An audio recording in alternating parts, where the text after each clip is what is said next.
for the benefit of all sentient beings. Two aspirations. May I become Buddha? You want to become Buddha. Why? To benefit all sentient beings. So that means in order to benefit all sentient beings, you must first, in order to benefit all sentient beings perfectly, you should first become a Buddha, completely enlightened. If I'm completely enlightened, then I can read your mind, what you're thinking right now. What was your past life? How it is going to be in the next 2-3 years? What will be your future life? So accordingly you give the teaching, you see. So therefore, the more learned and experienced you are, the more you have the capacity to help people. That's the meaning. Otherwise, people like us, we are supposed to be giving some teaching, but really we have not much, knowledge about who you are, things like that. So we give a general teaching, which is based on the Buddha's teaching. So that way it is good, but I cannot read your mind, right? So that's the best way. So in other words, giving, there are many types of giving. Out of all the giving education is the most important. Instead of giving a fish, teach the art of fishing, as you all know, this saying, exactly like that. Okay. So, now in order to train in this mind of bodhicitta, okay, now we need to run a little bit quickly. I'm not going to read the whole text, but I want to make sure that I'm not saying anything stupid. So, if you are able to cultivate that bodhicitta in your mind, you will be able to burn, destroy all the karmic obscurations that you must have accumulated earlier. It will also protect you from all the sufferings and all the fears. So this is really like, the butter, lump of butter that you get after churning the milk. This is the essence, most important thing. Loving kindness is very important. Compassion is very important. But this is really like the king. And all our illnesses, problems, difficulties come because of self-cherishing attitude, because of ignorance. So do you want me to go quickly through the root text, or shall I give more explanation? More explanation. Okay. Thank you for supporting what I was thinking. So here we are basically discussing two things. One, I always explain it in this way. There are two political parties in this practice. They are going for election. Now the two political parties are the party of positive emotion and the party of negative emotion. The president and prime minister of negative emotion is ignorance, self-cherishing attitude. The president of the positive emotion is wisdom, understanding, emptiness, and bodhicitta. Make it very clear. This basically covers everything. Then, of course, you can read some of the commitments. There are commentaries, as I had, introduced you to those 4 books. So you can read all those slowly. There's not much difficulty. But this idea is so important. Okay, two political parties. So in the past, there has been many elections. In all those elections, the negative emotions party not only won, but they got thumping majority, landslide victory. So therefore, who is ruling us now? In the headquarters of our brain or mind, we have the president and the prime minister of negative emotions. So the prime minister is ignorance. And the president is self-cherishing attitude. And because of this, they are supported by anger, jealousy, hatred, host of negative emotions. That's their party. And because we are ruled by those negative emotions, we are suffering. We are having problems in the form of conflict in the world, in the form of your personal sufferings and miseries, ups and downs, unhappiness of mind, all those things, because we are ruled by these two horrible, negative, powerful emotions. So do you want to continue to live under their control? This is the question. You need to ask this question. Do you want to... It's really like a country ruled by dictators, The only thing is you may not have the freedom to revolt against, but otherwise nobody wants to live under them, right? Right? So now This being the case, let us talk a little bit about what is wrong with this ignorance and self-cherishing attitude. Ignorance, as we say, ignorance is the root cause of samsara, root cause of all the problems. Okay? Now, ignorance here does not only mean lack of knowledge, but misconception of reality. This you should understand properly.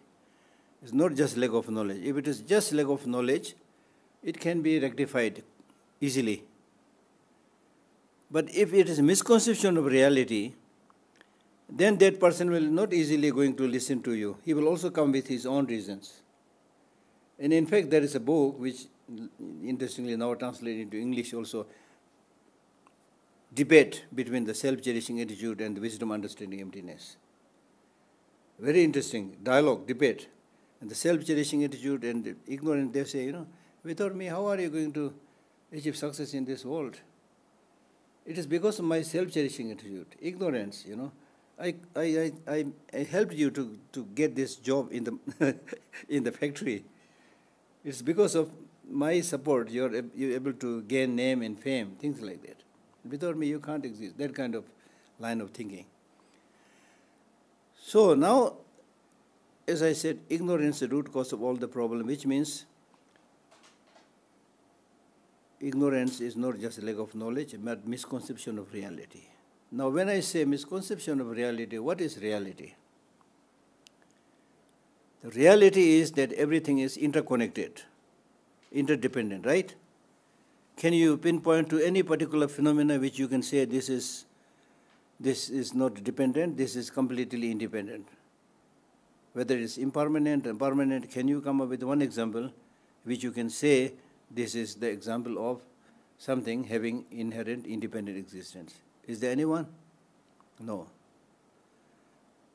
All phenomena, permanent, impermanent, all phenomena of any kind, they exist by depending either on causes and conditions, or on the mind that gives the designation, or on its parts and the whole.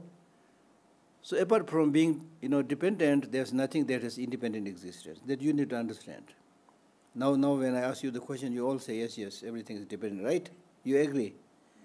Because right now you are doing a little bit thinking. But this is not how we perceive in our unquestioning daily life. In our unquestioning daily life, when we see something beautiful, then we say, wow, this is so beautiful. This beauty is there from its own side. You're not able to see any fault, any shortcoming. The beauty is there from its own side. So beautiful, wow. Then you get obsessed with it.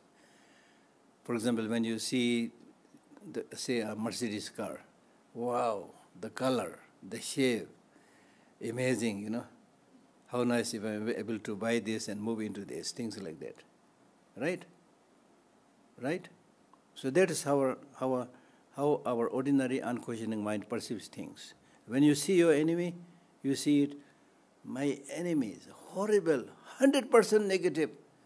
That negativeness is there from its own side. How can I have dialogue and negotiation with such a horrible enemy? This enemy is just embodiment of all the bad things. Therefore, people don't do negotiation dialogue. They only think that the only way is to eliminate them. That's what's happening in the Middle East right now. Right? But this is not true to say that the enemy is completely negative and the so-called friend is blameless, stainless, completely perfect. No. If you think carefully. Right? So therefore, we are coming to the conclusion that there is nothing that has independent, inherent existence as we tend to think in our regular, unquestioning life. Now the advantage of understanding this is that whenever you see something beautiful, yeah, it is beautiful, okay, it's beautiful. But this is also impermanent. This is also dependent on many causes and conditions. The so-called Mercedes car is also made from collection of, iron sheets or whatever, then painted, then put a wheel. It's almost like small kid's toy. Right? Then look at that person which you thought 100% handsome, 100% beautiful. It's also like collection of flesh and bone and right? Things like that. Nothing that is like perfect and existing independently. So when you perceive in this way, you are able to reduce your obsession, your attachment.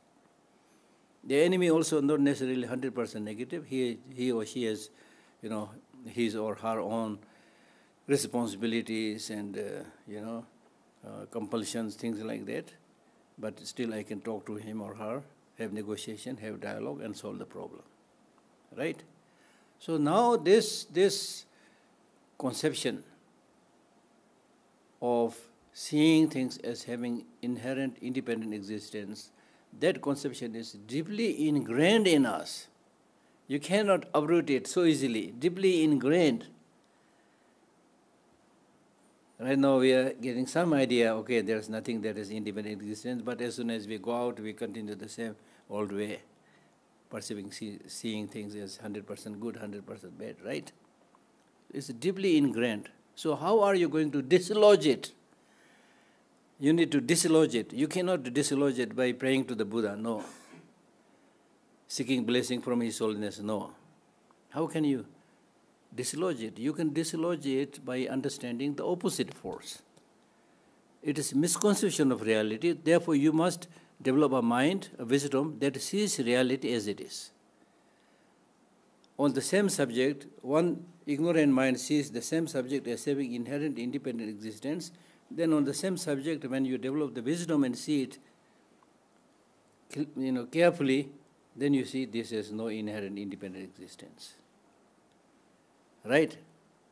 So therefore, the antidote, counterforce to ignorance, which is the prime minister of the negative emotions, is wisdom realizing emptiness. Emptiness means empty of independent existence. Emptiness does not mean nothingness. Empty of independent existence. There is no independent existence, therefore empty of independent existence. Right? Then the president is self-cherishing attitude. Based on that ignorant mind, you see yourself as having inherent independent existence, as something very precious, very unique, very special. I'm very special, I'm very unique, and you start thinking I'm the center of the universe revolves around me, right? Whoever you are, even if you are a very, very ordinary person, having no basis or anything like that, no status, anything like that, still you think I'm the most important thing, deep down, I, me and mine, whatever, okay, right? So self-cherishing attitude does not mean that you should not take care of yourself. Of course, the very purpose of teaching of Buddhism is to be able to best take care of yourself. That's the purpose, that's the reason, right? That's the reason, right?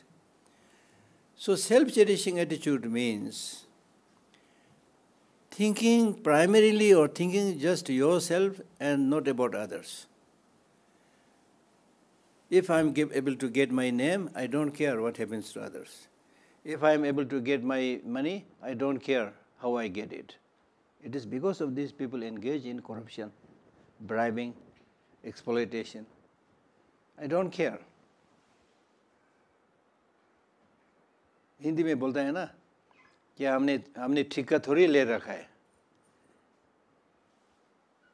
that I have to do everything for other people. हमने ठेका थोड़ी ले रखा है ऐसे बोलता है ना हिंदी में. We say that I have not made a commitment saying that I'll take care of everybody.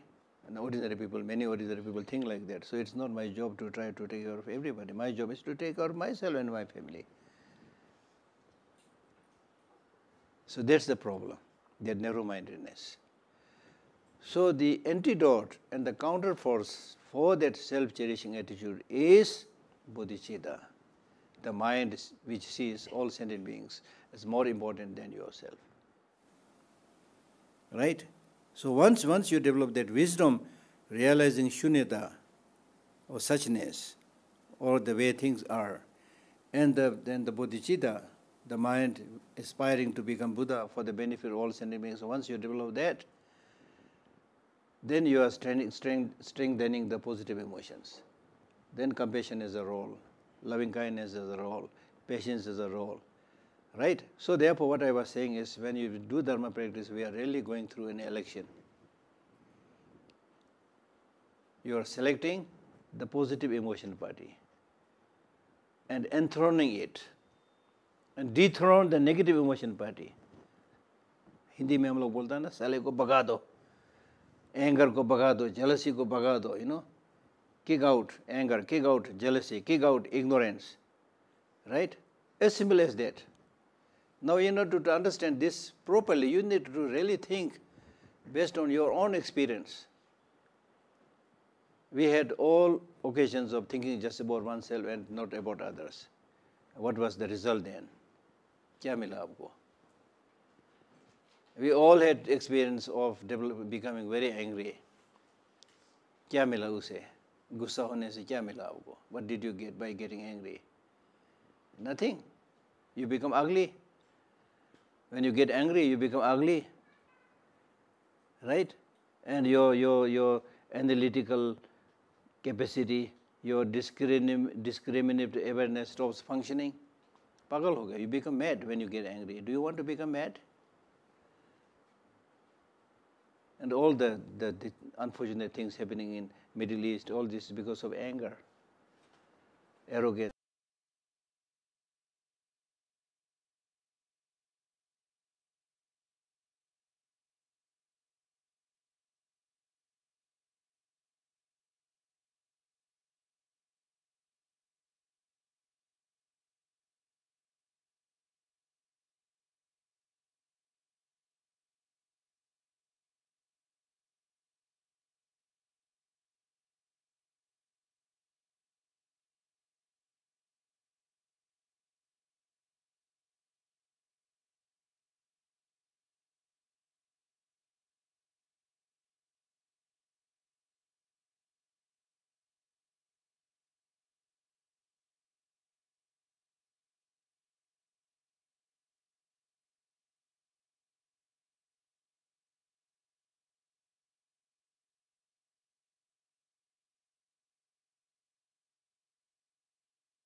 Today's world, we are all interconnected.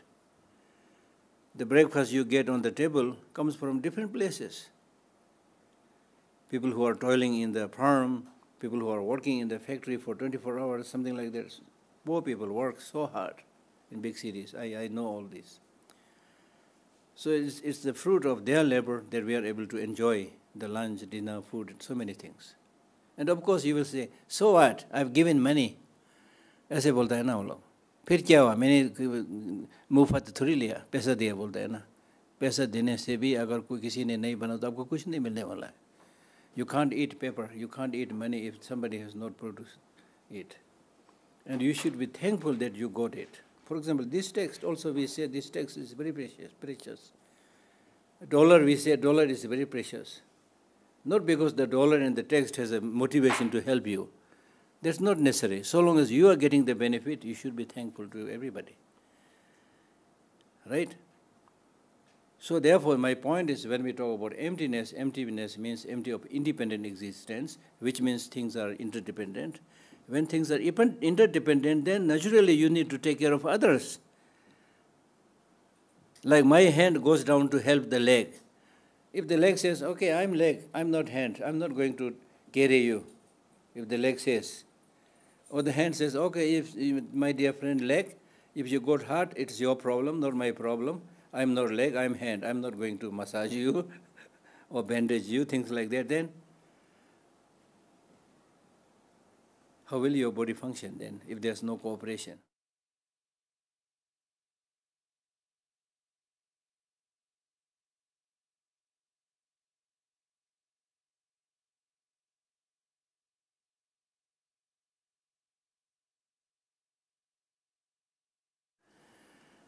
We're so closely interconnected. For example, as I mentioned earlier, if the pollution in Delhi gets worse, everybody suffers. Now, unfortunately, some of the wealthy, rich people, government buildings, they have the air purifier, so-called air purifier. But majority people, air purifier. And in fact, this may be an opportunity to sell more air purifiers. Pollute more and sell more air purifiers. This is how things function, unfortunately, because there's no love, no kindness, no concern for ordinary people. Right? So therefore we need to understand this interconnected reality. We are interdependent. Therefore we must be altruistic. Bodhichitta means therefore we must think about them, how to help them. Should yourself become Buddha, omniscient, so that you can guide people. So that's what we are talking here. Right? That's what we are talking here. So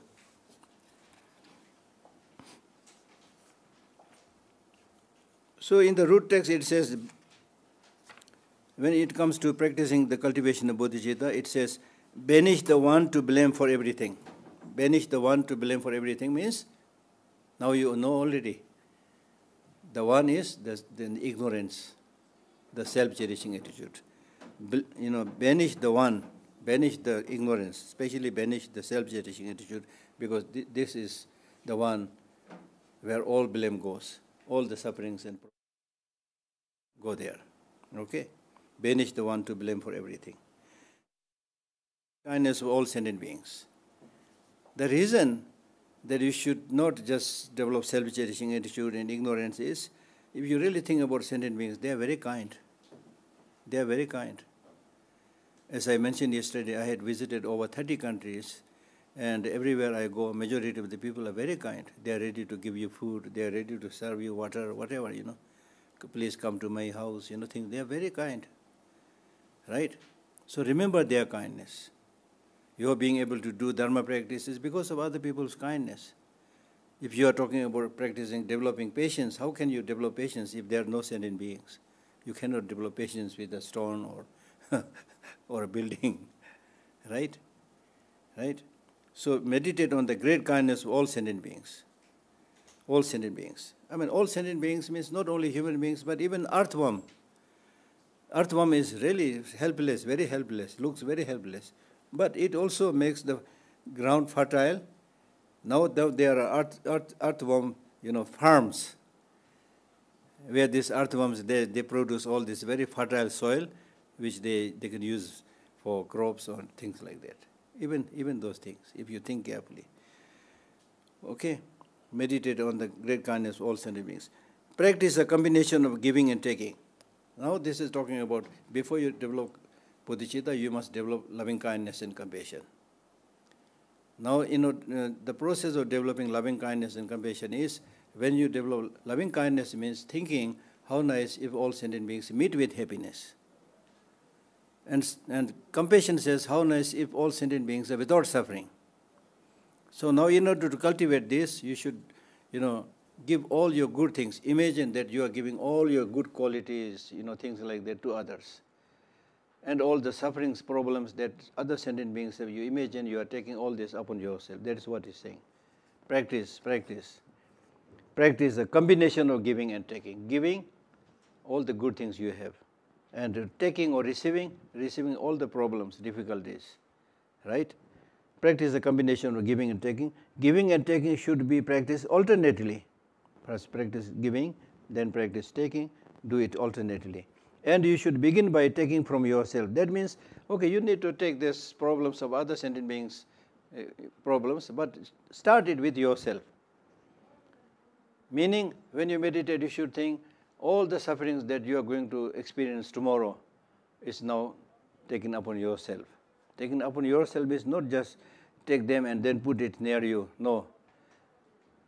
Take them, all the sufferings and problems of yourself that you are going to experience tomorrow, take them and put it on the self-cherishing attitude. And then think, self-cherishing attitude is overwhelmed and destroyed. Similarly, imagine, taking all the sufferings, problems that you might encounter in the next 10, 20, 30 years, or maybe in the next lives. Imagine that you are taking all those problems, sufferings upon yourself today, and now you are without suffering tomorrow, without suffering next year, without suffering in the future lives.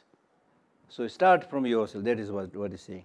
Giving and taking should, and you should begin by taking from yourself. That's the meaning. Okay. These two should be made to ride on the breath. These two, giving and receiving, should be made to ride on the breath. Means when you breathe out, we normally breathe in and breathe out. When you breathe out, imagine you are giving all the good things, compassion, love, everything to other beings, not only sentient beings, but to environment. If the environment is polluted, you should think now because you give these good qualities, the environment becomes pure. There are flowers, beautiful gardens, So right now you are not doing practically, but in order to be able to do something practical, first you should visualize, imagine. It's easier to practice. That's why you do this, right? Okay, so you give these good things to the environment, to the world, and then the people and sentient beings living within this world. When you breathe out. When you breathe in, then as I mentioned earlier, you should imagine that you are collecting all the bad things, imperfections of the environment, of the world, of the people, of the sentient beings upon yourself, and because of that, your self-cherishing attitude is also destroyed. So in short, that is how you should visualize, okay? Concerning the 3 objects, 3 poisons, and 3 virtues. Now that means concerning the 3 objects means, when we relate to object, right? When we relate to object, there are 3 types of objects. 1, positive object, 1, negative object, 1, neutral object. You will be dealing only with these 3 types of objects. Now when you perceive and deal with these 3 objects, positive, negative, and neutral, if you are focusing on a positive object, something that you like, then you develop attachment. When you focus on a negative object like your enemy, then you develop anger and jealousy. Okay? And when you focus on a neutral object, then you develop ignorance. So these 3 poisons, 3 objects, 3 poisons. 3 poisons. Ho gaya na 3 poisons. Attachment, hatred or anger, and ignorance. That is how things arise in our ordinary life. Now you need to transform this. And 3 virtues. Next time you focus on these 3 objects, it should be without hatred, it should be without attachment, it should be without ignorance. This is how you transform your ignorance. Okay. The instruction to be followed in brief is to take these words to heart in all activities. So in short, you should keep all these teachings in your heart and practice it as much as possible. Okay. Third point is transforming adverse circumstances into the path to enlightenment. Now in today's world, there are many challenges, there are many obstacles, there are many catastrophes, right? So there should be a way of practicing that you are able to deal with all these misfortunes, challenges, right? When everything is good, the food is good, the teacher is good, the house is good, everything is good, you can practice, but that may not be so effective. But the test of the pudding is when you encounter a problem, how are you going to transform that experience into positive experiences? So that's what he's saying, transforming misfortune into the path. If you are able to do that, then nothing can harm you, nothing can challenge you. That's what he's saying. When the environment and its inhabitants overflow with unwholesomeness, that means the world we are living today and the people living within this world, very negative. And now the world means the world is polluted, for example. The world is having so many conflicts and wars, right? And the fruits that we get from outside, everything is polluted. There's no much nutrient there, things like that, polluted. This is because people, sentient beings in general, especially people living in this world, are negative. They only think about themselves, not about others. Right? My country, their country, my house, their house, my family, their house. You are very good in making discrimination, division. Right? But nature does not make discrimination. It's us, the narrow-minded, stupid people, who make the discrimination. Nature does not make discrimination. If there is an earthquake, it will shake everybody without any discrimination. When COVID-19 came, it harmed everybody, did not make any discrimination. Right? Right? So sometimes it is good that things like COVID-19 should come. When COVID-19 came, environment became, as I said yesterday also, the environment became much purer. We have all seen this. लेकिन हमारा याददाश्त ज़्यादा देर तक नहीं चलता है. But our memory is very short-lived.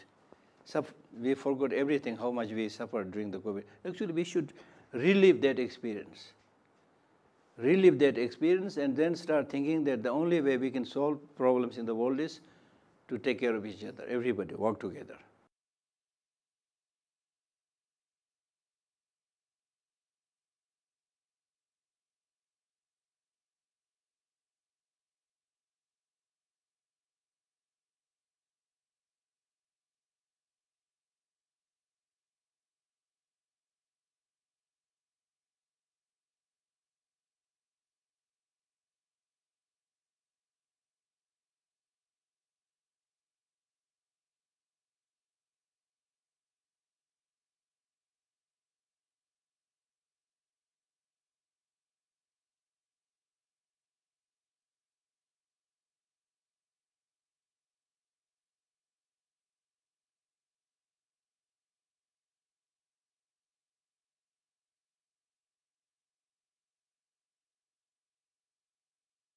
Good clothing, good surrounding.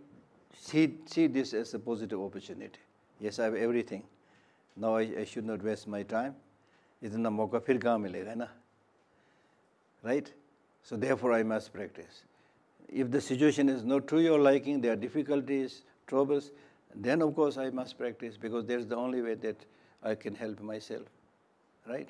So whatever be the situation, in whichever country you live, it is not that when you live in India, do some dharma practice, when you go to America, forget it. No, because you are still the same human being. Zyada kuch nahi badla hai. Nothing big, no big changes has taken place. Wherever you go, same human being. Grass is greener on the other side, but you go there and look back, this one, the place from where you came looks beautiful. Human beings are like that, you see, right? So wherever you go, whatever, in whichever place you live, you should practice. Seize every opportunity. Reflect immediately at every opportunity. Every opportunity also means that if you don't do practice right now, if you postpone your practice saying, I'll practice tomorrow or next year or next month, what is the guarantee that you will live for the next month?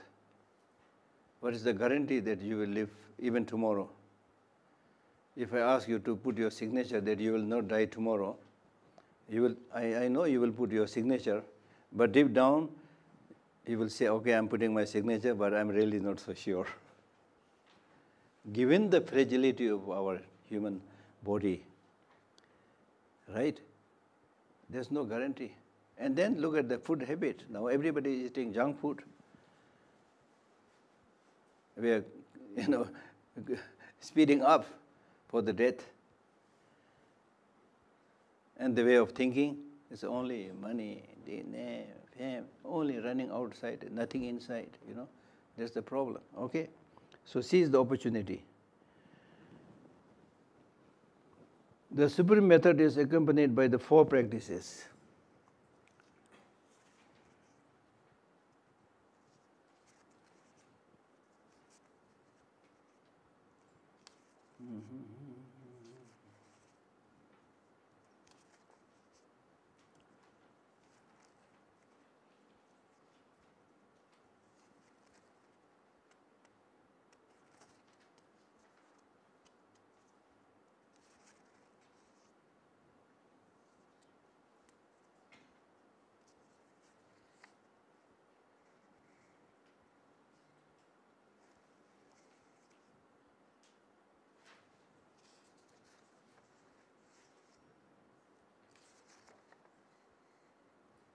Okay.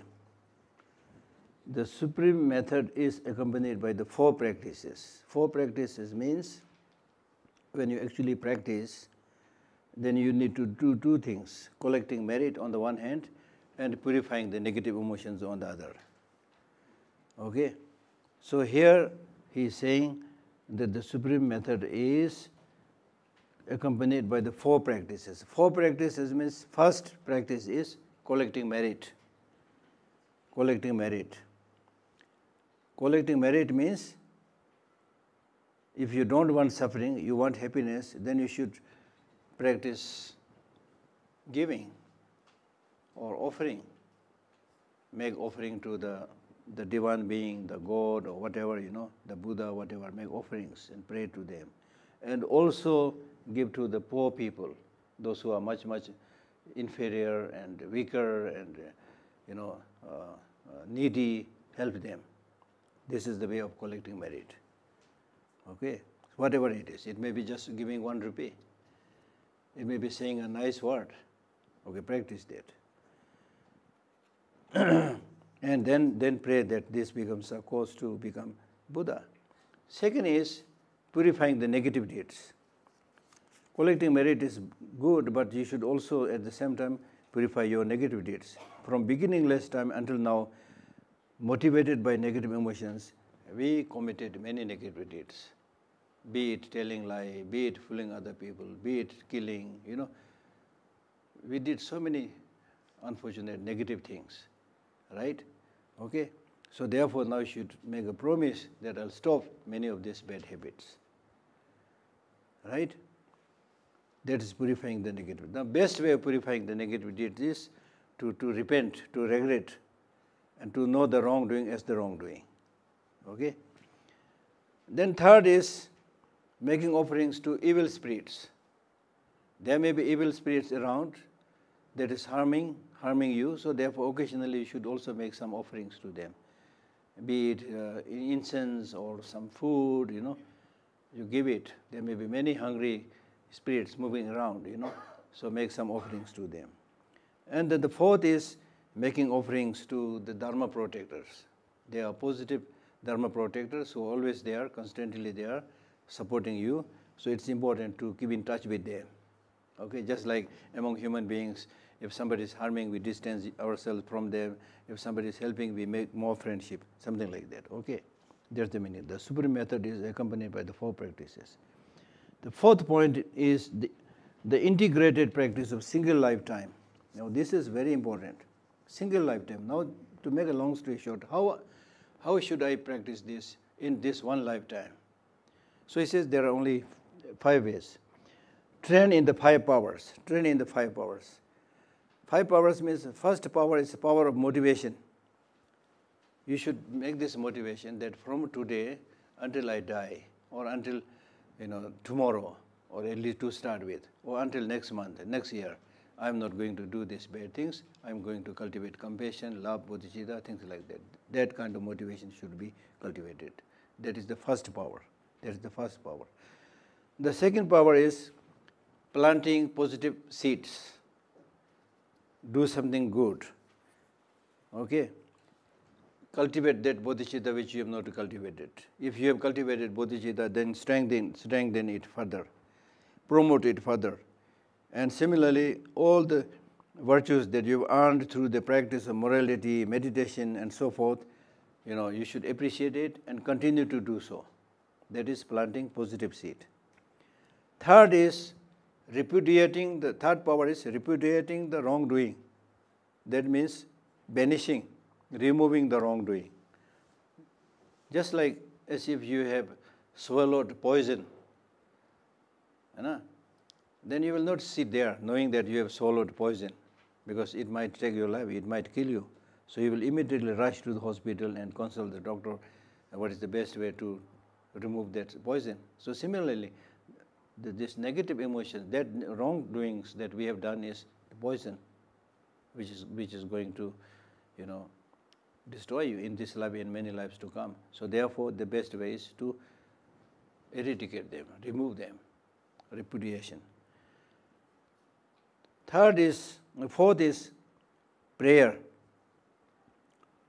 Prayer means recall all those good things that you have done in the past, and then rejoice and offer this as a cause to become Buddha for the benefit of all sentient beings. And the fifth, which is very important, is continue to do this practice repeatedly, get habituated. There will be not much transformation just by doing some short-lived practice. हम लोग हिंदी में बोलता है ना 4 दिन की चांदनी फिर अंधेरी रात, उसे नहीं चलता है, no? Okay, you do this practice for 1 day and then there's nothing. How many times we eat in a day for our body? How many times? Depends, but at least 3 times. Breakfast, lunch, dinner to hai hi hai. But in between, Kit Kat. Many things in between, right? For the body. How many times you eat for your mind? Or how many times you feed your mind? Kuch bhi nahi. That's the problem. That's what he's saying. To make it very clear, that's what he's saying. He is saying that you have a body to look after, you have a mind to look after. You are not very good in taking care of your body, but at least you are doing something. I'm not saying you are very good in taking care of your body. You are not very good in taking care of your body because you are taking junk food and things like that. But at least you are doing something, Breakfast be there, lunch be there, dinner be there, that's there. But for the mind, which is the most important, Raja hai, Raja hamara. The mind is the king. The mind is the one that will make your destiny or mar your destiny. That you live untouched. And let the self-cherishing attitude and ignorance take care of it. So therefore the purpose of this practice is, now you should transform your mind. Regularly you should do it, just as breakfast, lunch, dinner, all the time. Similarly, the morning some practice, afternoon some practice, in the evening some practice.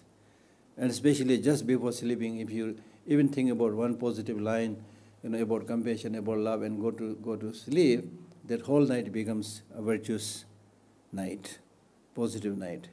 If you know the technique, how to do the practice, you can always do it, right? Instead of just watching a horror movie, or movie on sex before sleeping. No, right? Now we need to discuss such important points as is taught in this text, because these teachings are not only relevant, in the past. They are not only relevant today, but they are much more relevant today. Because people are now completely lost in this, materialism. And people are now absolutely distracted by ChatGPT or, artificial intelligence, whatever. All these beautiful names there. I'm not saying they have no benefit at all, but at least from my point of view, they are big distraction. Are you going to let yourself controlled by artificial intelligence and you sit there as a stupid thing? Look at the very name, artificial intelligence. Your intelligence is not artificial intelligence, it is the real intelligence. And letting the artificial intelligence take over the real intelligence and sitting there, this is exactly what we are doing. We are so, the problem is we never try to think about the greatness of our inner resources, the capacity that we have. We never think about it. Look at your brain, how many, GBs you can store there. You don't have to depend on this GB storage, big storage that you have in the brain is not dependent on electricity, right? There's no need to get it connected to electricity. Abhi bijli nahi hai bol ke baithna aisa nahi. And you never discover it. You never think about this great inner resources. You are so carried away by the marvels of the gadget. That is a big problem. Yesterday I mentioned about how we became slave to the dictates of the 5 senses. Something to see, something to touch, something to, taste, something to listen to. We are running there only. The inside, the house, the real house is empty. It is dusty, dilapidating, collapsing. Nobody there. Chokidar bhi nahi hai, malik bhi nahi hai, koi bhi, nobody there. The owner is not there. The guard is not there. So all the problems that you see outside is because of this owner not being able to take care of the house. I once read a story related to the Buddha. There was a I forgot the name, there's a little bird, So this little bird was suddenly caught by a hawk and carried it deep into the space. So when the hawk was carrying this, little bird, the little bird said, "You are able to catch me and take me only because I wandered away from my actual home. Had I been living in my actual home, you will not be able to, do any, damage to me." Then he said, "What are you talking about? What is the real home? Okay, I'll let you go. Go." He let the little bird go. The little bird immediately goes to a nicely plowed, fertile land, and he just goes deep down that earth. And the hawk could not do anything. We are having all these problems because we don't remain in the home. We get strayed to the so-called beautiful object, so-called the fragrant, smell, so-called the melodious song. Bahar, sab bahar dekh raha, sab.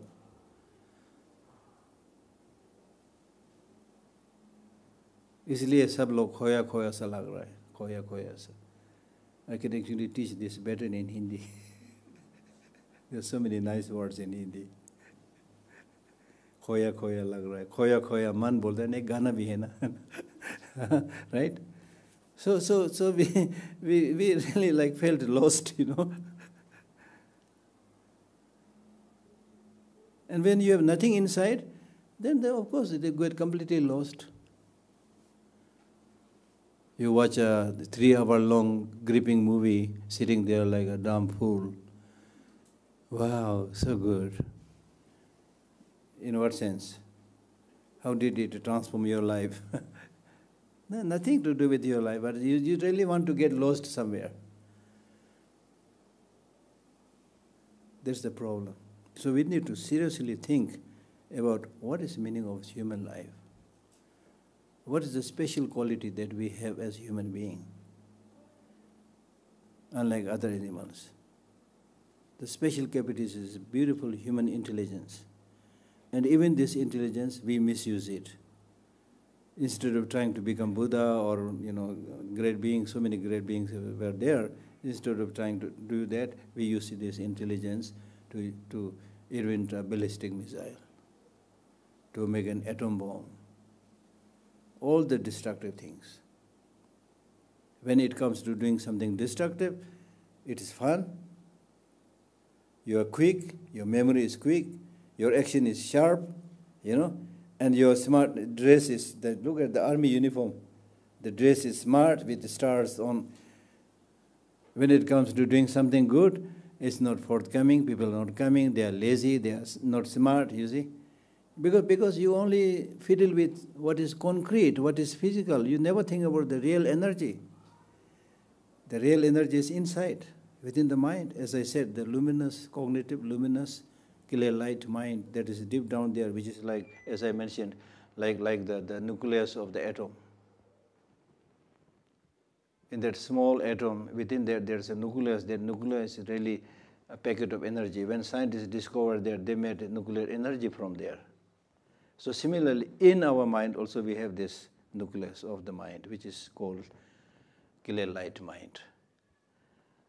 So the purpose of Dharma practice is, you do Dharma practice with your mind, your consciousness, not with your senses, not with your eye, not with your ear, not with your tongue. You do it with your mind, mental consciousness. Even mental consciousness, they are subtle, more subtle, absolutely subtle. So through meditation, you go to the very subtle level of the mind and do that practice and get habituated with this practice. And this, when you go to the very subtle level of the mind and do the practice, then it leaves an imprint, which means the mind, that subtle mind, gets that impression, that habit, forms that habit. And this is so crucial because after the death, one that goes to the next life is that subtle mind, not your senses. This is very, very crucial. That's why meditation is important. And meditation is actually, if you do it, is very, very soothing. You can taste it tomorrow. Just sit, chup chap, shanti se, Just spend 10 minutes sitting, or 5 minutes even. You will feel that peace. Right? Okay? So, train in the 5 powers. The 5 powers themselves are the great vehicles perceived on the transference of consciousness. The transference of consciousness means when you die, when you are on the deathbed, when you are about to die, there also you should do these 5 practices, the motivation, the white seed, and all those, the habituation that I already mentioned. The 5 powers themselves, that which we have already explained, the 5 powers themselves are the great vehicle, Mahayana, because in the great vehicles precept on the transference of consciousness, meaning that what is taught in Mahayana about how to deal with death is even the time of death also practice these 5 powers. Okay? Cultivate these paths of practice. The 5th is the measure of having trained the mind. Measure of having trained the mind. Now when you train your mind in these practices, then how can you measure? How can you measure? Right? How can you measure that you are on the right track? So that is what he's asking. Integrate all the teachings into one thought. So the measure that you have really trained your mind means that if you are able to bring together all these teachings on one point, that is cultivation of bodhicitta, banishing the negative emotions, especially the self-cherishing attitude and ignorance. If you are able to catch hold of this essence, you found the main idea. Integrate all the teachings into one thought. One thought is meaning all the teachings of the Buddha and the commentaries written by Indian and Tibetan masters. Their ultimate teaching is how to fight with ignorance and self-cherishing attitude, and how to cultivate wisdom realizing emptiness, and how to cultivate bodhicitta. That's it. So these days, His Holiness Dalai Lama, because of his age, he is not able to give a lengthy teaching, but he always talks about bodhicitta, emptiness. So crucial. So crucial. And I have been telling my Indian friends for so long that this amazing teaching on emptiness in the philosophy, this philosophy, and the concept of zero in mathematics, both are invented in India. We need to understand this, right? Such profound philosophical thinking, right? Primary importance should be given to the 2 witnesses. That means now when you practice, there are 2 witnesses. One, other people as witness, whether you are doing the right thing or wrong thing. Second, yourself. Out of this, the most important is yourself. Other people may not know what you are doing all the time, but you know what you are doing. So be true to yourself. That is what he's saying. Don't become a kind of hypocrite. Be true to yourself. Primary importance should be given to the 2, out of the 2 witnesses, primary importance should be given to the 2 witnesses. No, this is, I think, wrong translation. It is actually something like this. Out of the 2 witnesses, one should take care of the primary one. Out of the 2 witnesses, one should pay attention to the primary one, something like this. Actually, this book was translated by me and some of my friends, and with the help of editor, but still I see all these problems here. Okay, this is so beautiful. And then, next one is so beautiful. Constantly cultivate only a joyful mind. That means there will be a lot of ups and downs in life, right? But you should maintain this joy in your mind. That is so important.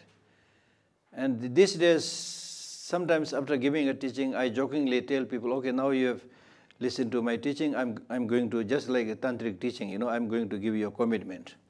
Then people look at me, okay, this was not a tantric teaching, what could be the commitment? Then I say, the commitment is you should say, I will never ever make my mind unhappy. So important. You can do that. Even in the most difficult time, if you change your thinking a little bit. The problem is we are not able to do this. We just get bogged down with this one problem. Just focus on this one problem. Then you start thinking, I am the most miserable fellow on this earth. Everybody else is enjoying and happy. No, there are many, many less privileged and unfortunate people than you. Think about that. You see?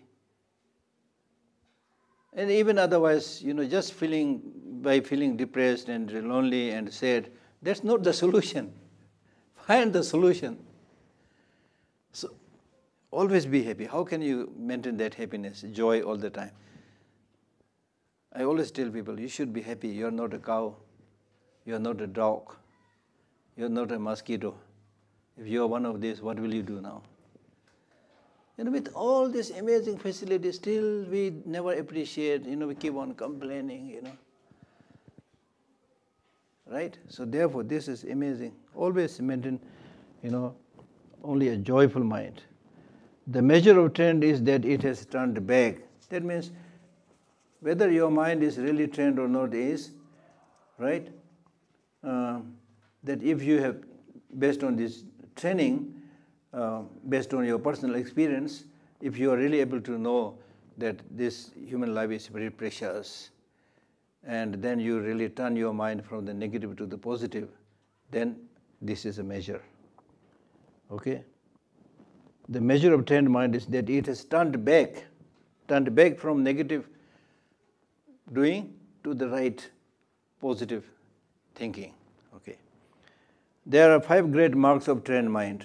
If you want to know what is the signs of a person who is really very well trained, there are 5. One is that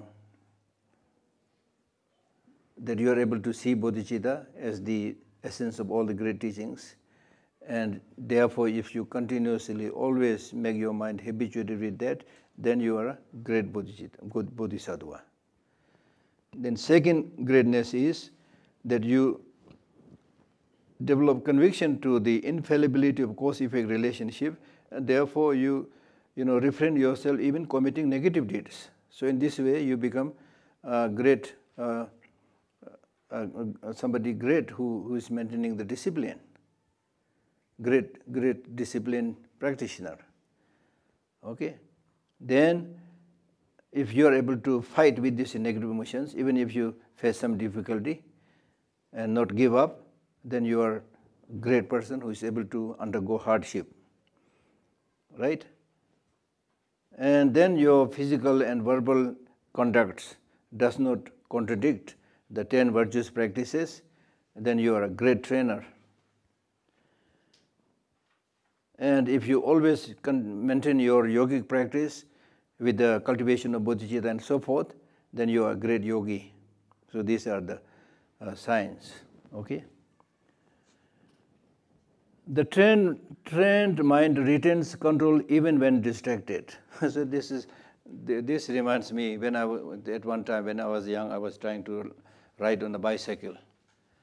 When you try to ride on a bicycle, you really fall many times. But gradually, I could not learn it properly. But now you can see those who are really very, very well trained in riding a bicycle. Once they are trained, they can just ride, move their legs and talking here, looking. They never fall. But you are not well trained, then if you get a little bit distracted, you will fall. Okay, so this is what's saying. The trained mind retains control even when distracted. Even you look here and there. 6 is the commitments of mind training. Always train in the 3 great points. 3 great points. 3 great points means that your mind training should not violate your other commitments. If you say mind training is the most important thing, I don't care about my monkhood and other commitments, then that is wrong. Okay, so it should not contradict your other commitments.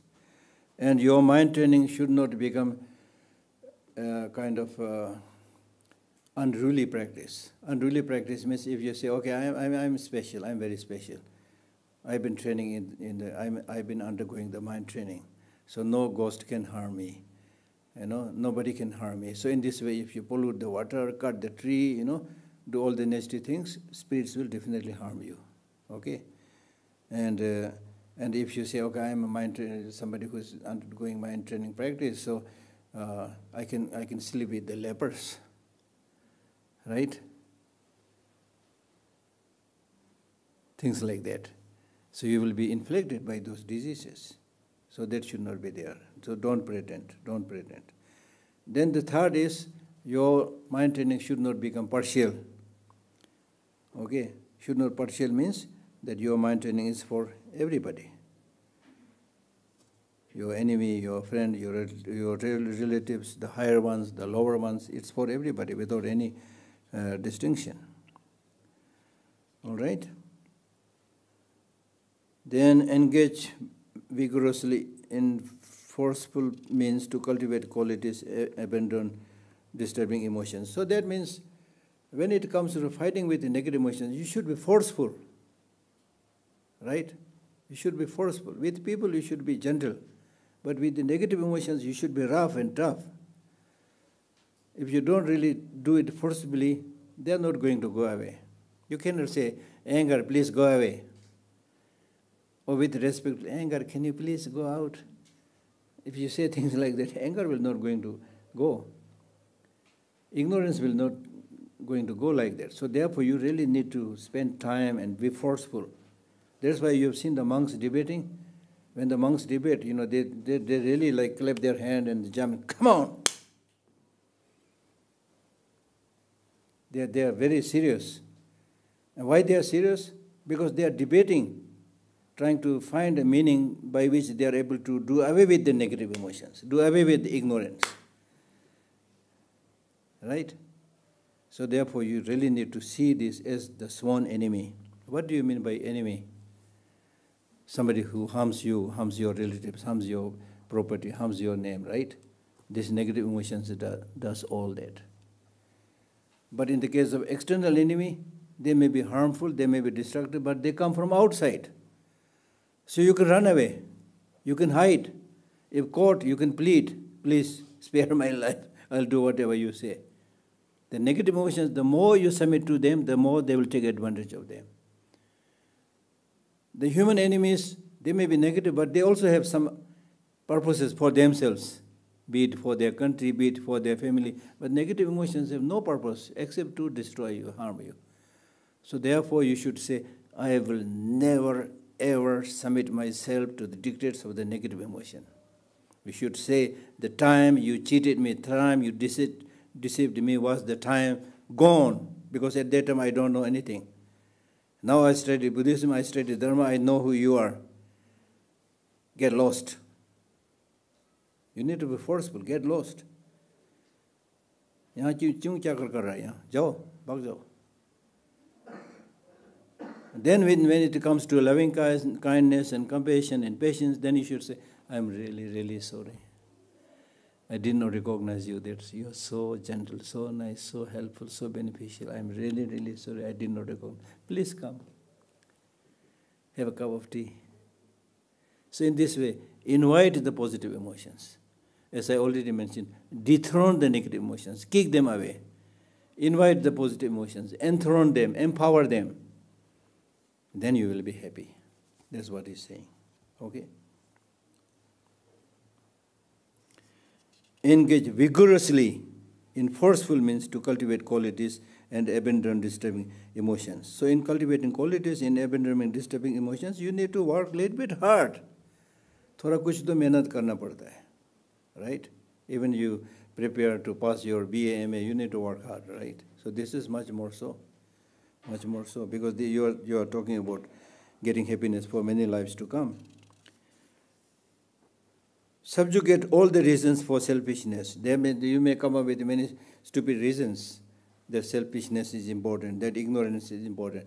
Subjugate all these stupid reasonings, unhealthy reasonings. Train consistently to deal with difficult situations.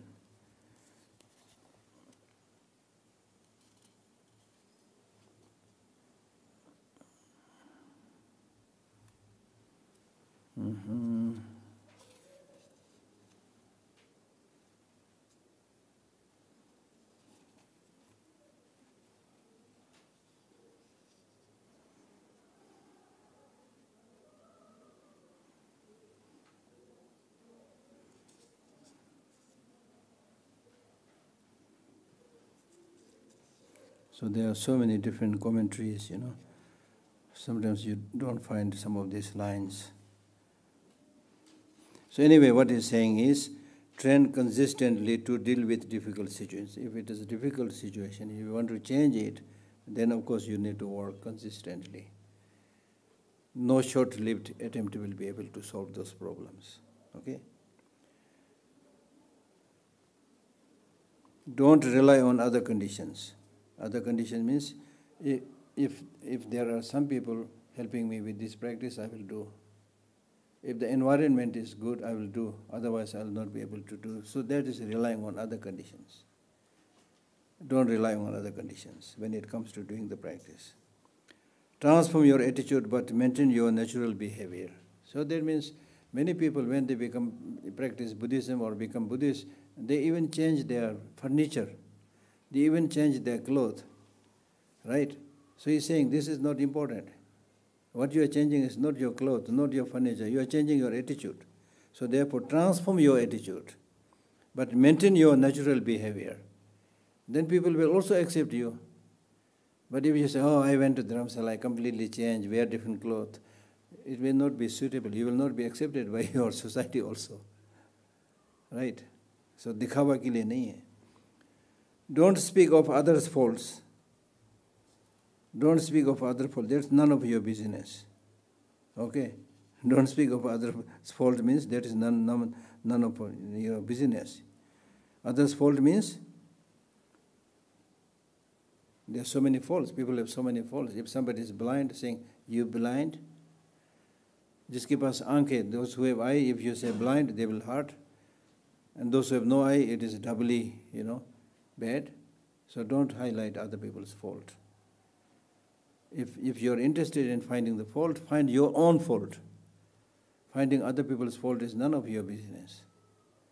Because in many cases you just simply find other people's fault because you have no compassion. If you have compassion, you really want to take care of others, then highlighting their fault is done in a different way. Right? Otherwise it is none of your business. Don't concern yourself with others' business, the same thing. So that means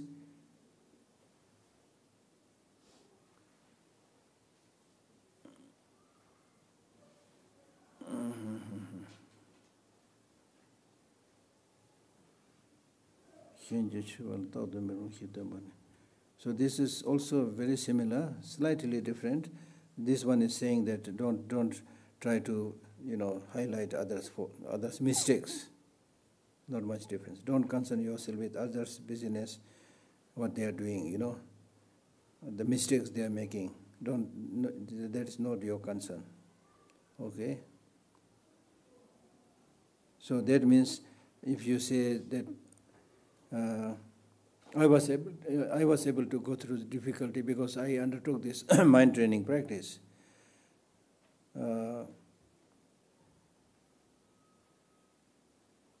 But still, I cannot go with this person. I just managed to protect myself, but in the future I'm not going to do anything with this person. So that way you are highlighting the mistakes and faults of others, discriminating. That should not be done. What is time?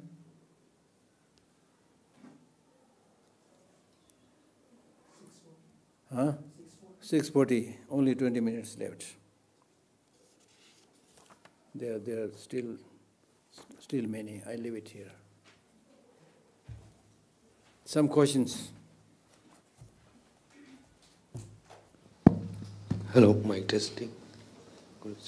I'm going to teach this same text in New Delhi in February. Five evening sessions. So there I will try to prepare more and explain the whole text in February, India Habitat Center, New Delhi. Okay? Now some questions? And as I said, just read those books. Luckily, just the library has published 4 books on this.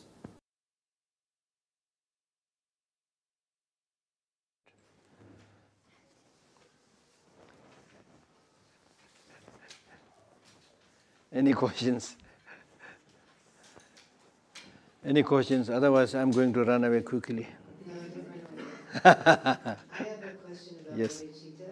Yeah. When I was reading over some of this, is this a little? I looked at the two kinds of bodhicitta, conventional bodhicitta and ultimate bodhicitta. Yes. So I understand conventional bodhicitta to be compassion, basically, if we're going to make a shorthand for it. But ultimate bodhicitta, if it is wisdom, understanding, emptiness, how is that bodhicitta? It doesn't actually seem to me to be the same thing. Can you kind of explain? Okay, good. So there are two ways of talking about bodhicitta. One, when we say there are two bodhicittas. One is aspirational bodhicitta, another is engaging bodhicitta. There's one way of dividing them. The second is, as you mentioned, conventional bodhicitta, ultimate bodhicitta. Now your question is about this, conventional bodhicitta, ultimate bodhicitta. Conventional bodhicitta means bodhicitta, it's just the bodhicitta, wishing to become Buddha for the benefit of all sentient beings. Ultimate bodhicitta is not bodhicitta. Okay, but this is called bodhicitta because the wisdom, understanding, emptiness will also help you become Buddha. That's why it is called ultimate bodhicitta. Because both the conventional bodhicitta or bodhicitta and wisdom, understanding, emptiness together contribute to your achieving the bodhi. So is ultimate bodhicitta then both of those things as one? Like if you manage to understand emptiness and have bodhicitta, then you have ultimate bodhicitta? Yeah, but as I said, separate. Conventional bodhicitta is separate. Wisdom, understanding, emptiness is separate. Together, these two are like the two wings of the bird. Yeah. Together. Right. If you take only the ultimate bodhicitta, you have only wisdom, understanding, emptiness. So the reason it's called bodhicitta is because where it gets stuck. it is one of the most important cause to become bodhi, which means enlightenment, Buddhahood. Okay. Yeah. And then the aspirational, the other two, aspirational bodhicitta and engaging bodhicitta, when we say things like that, then aspirational bodhicitta means aspiration, aspiring. May I become Buddha for the benefit of all sentient beings. That is aspirational. You are only aspiring. It's like saying, I really want to go to Meghalorganj. I really want to go to Meghalorganj. You have that aspiration, but if you never go, you will never reach there. It's not enough to have the aspiration. You need to go walk, then you reach Meghalorganj. So therefore, aspirational bodhicitta, the wish to become Buddha for the benefit of all sentient beings is good, but just that is not enough. You need to actually do. You need to actually engage, cultivate the 6 or 10 perfections. You need to do. So therefore, you take a bodhisattva vow and then you engage in the practice of giving, morality, engaging bodhicitta. Okay? How do you know you actually got Huh? If you do engage bodhicitta, Yeah. which is like practicing almost. Yeah. In acting, we would say that's kind of walking Yeah. yourself into the part. Yeah. How do you know you've got how do you know you become, how do you know you have bodhicitta? How you know you are bodhicitta? How you know you are bodhisattva, or how do you know you have bodhicitta? Means, if this bodhicitta, the wish to become Buddha for the benefit of all sentient beings, is coming automatically in your mind all the time, without having to make any effort, effortlessly it is coming, then you have cultivated bodhicitta. And that is not easy. Okay.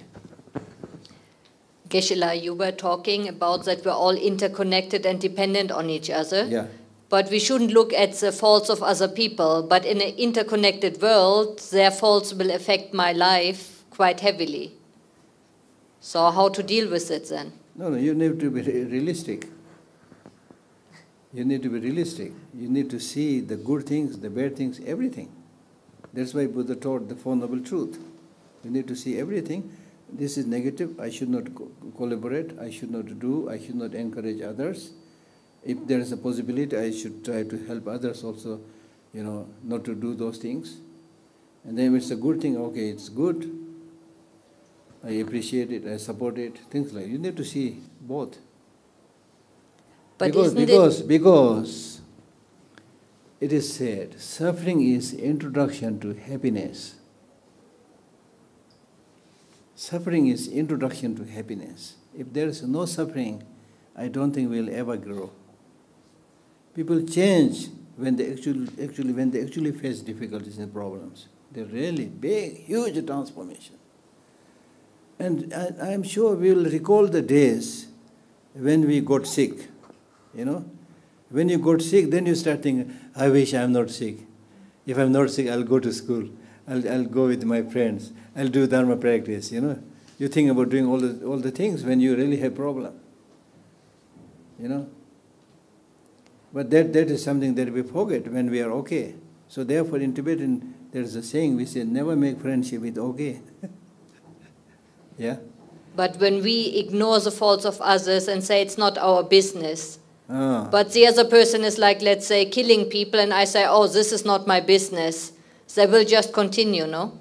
So how to deal with this? No, here that means without any love, without any genuine sense of responsibility. Most of us ordinary people, what we do is we highlight faults of other people, not because we want to correct them, not with love, not with sense of responsibility. So he's saying, don't do those kind of things. If you're doing this with sense of responsibility, with love, with compassion, just as parents do with their children, then it's okay.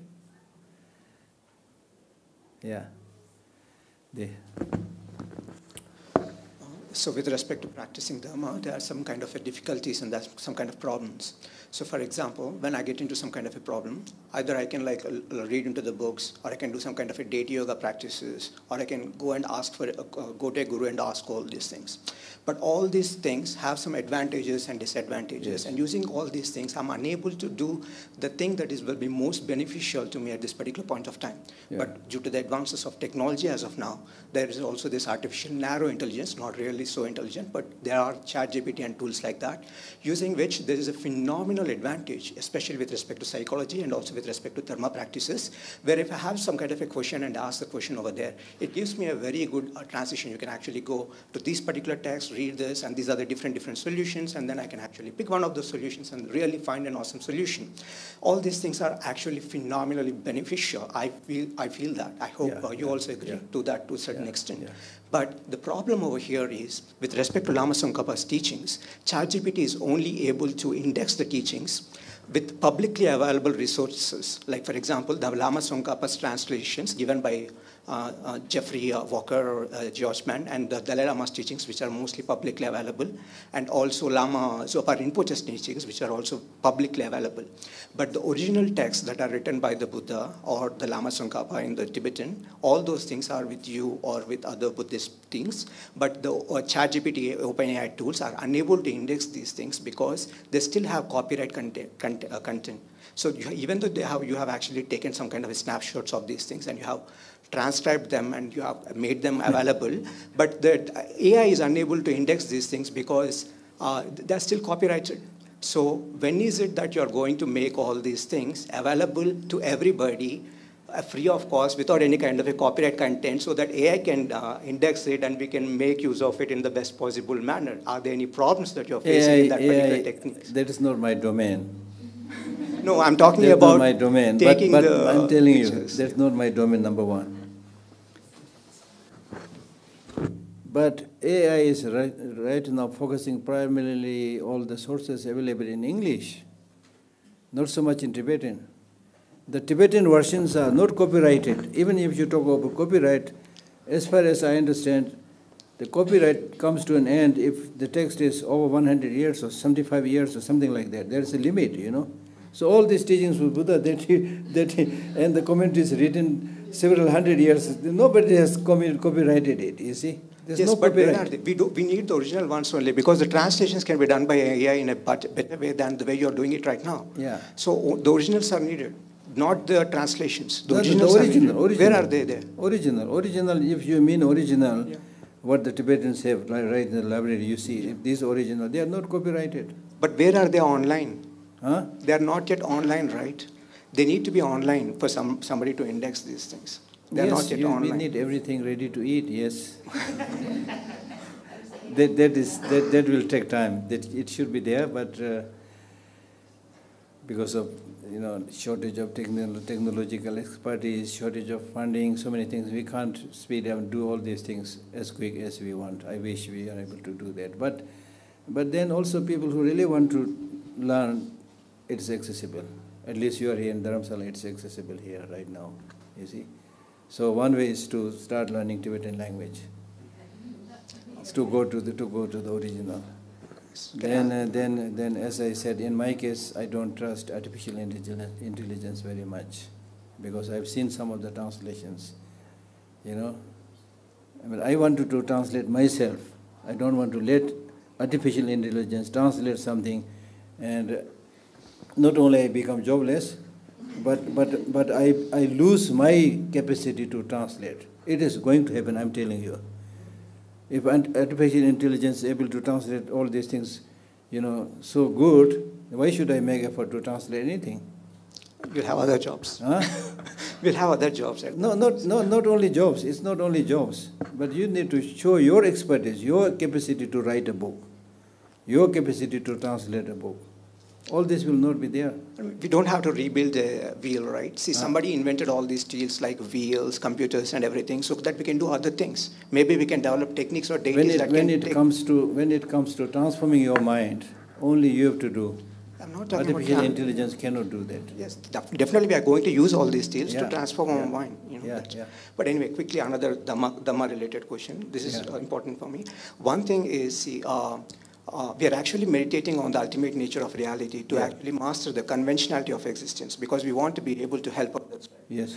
So in that particular thing, now you have given an example where I see something as beautiful. Even if I exaggerate it, there is no problem. According to 33 levels of attachment, the definitions of the 33 levels of attachment, there is no problem in exaggerating the beauty of any particular person.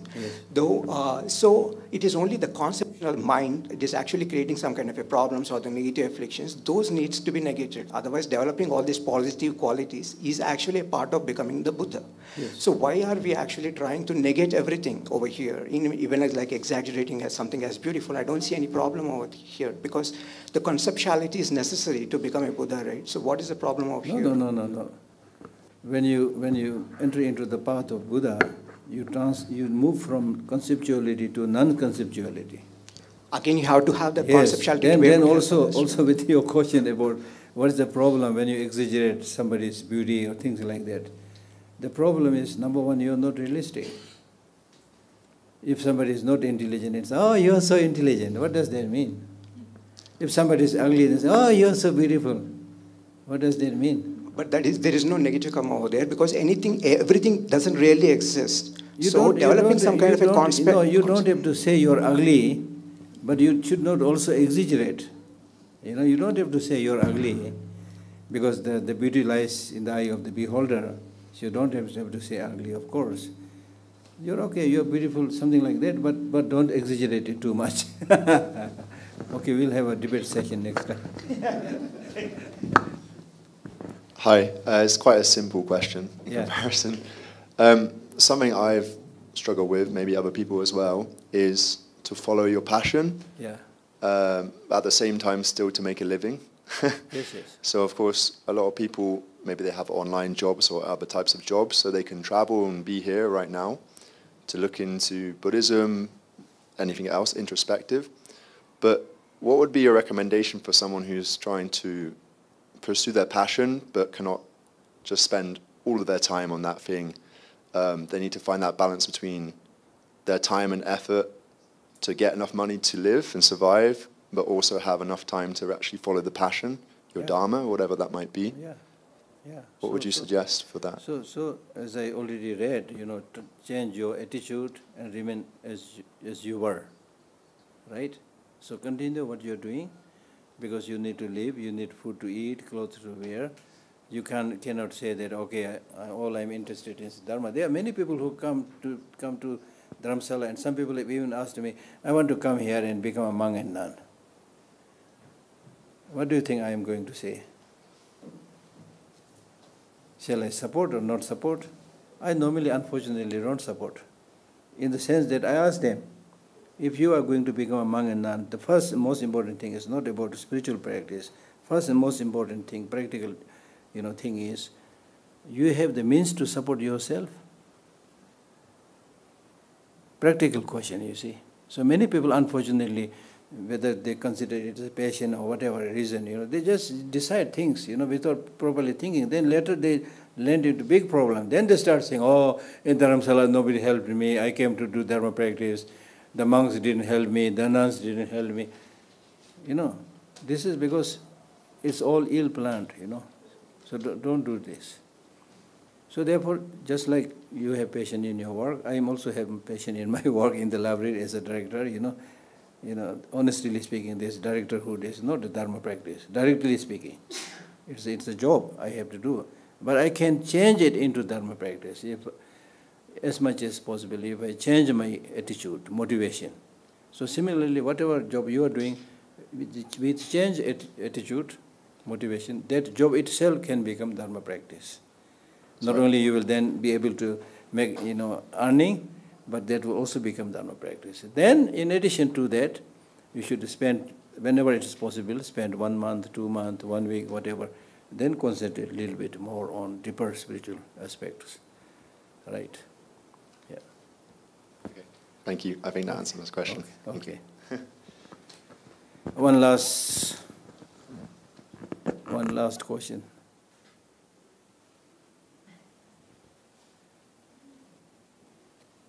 Yes, here.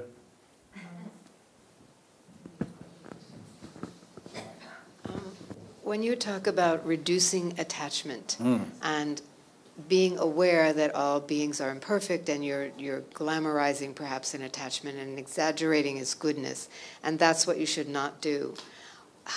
There's another piece of that maybe where you recognize that a being or whatever it is that you're attracted to, let's say a person, is not perfect, but at the same time you see past that and have unconditional love for that person or thing, but person is easier.